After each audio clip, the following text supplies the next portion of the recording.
এলাচ হলো 3,000 টাকা কেজি, যে ভালোটা সবচেয়ে ভালো যেটা, এখন যে 4,000 টাকা কেজি। আমি দেখলাম এখন পেঁয়াজের দাম বেড়েছে, আদা রসুন সবগুলোর মশলার দাম বেড়েছে। এলাচের দাম, লবঙ্গের দাম এটাই বেশি। জিরা হলো যেই জায়গায় আমরা 1 কেজি কিনছি 600, এখন হচ্ছে 800, তো ঊর্ধ্বগতি না। এলাচ হলো 3,000 টাকা কেজি, যে ভালোটা সবচেয়ে ভালো যেটা, এটা 3,000 টাকা কেজি, এখন যে 4,000 টাকা কেজি। তো মশলার বাজার যে ঊর্ধ্বগতি, এইভাবে নর্মাল সাধারণ যে নিম্নবিত্ত মানুষের জন্য তো অনেক কঠিন হয়ে গেছে ঈদ কাটানো।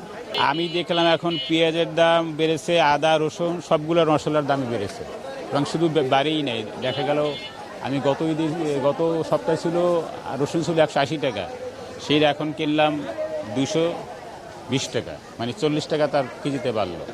পেঁয়াজ ছিল 75, এটা ছিল 70, এখন 80 হয়ে গেল।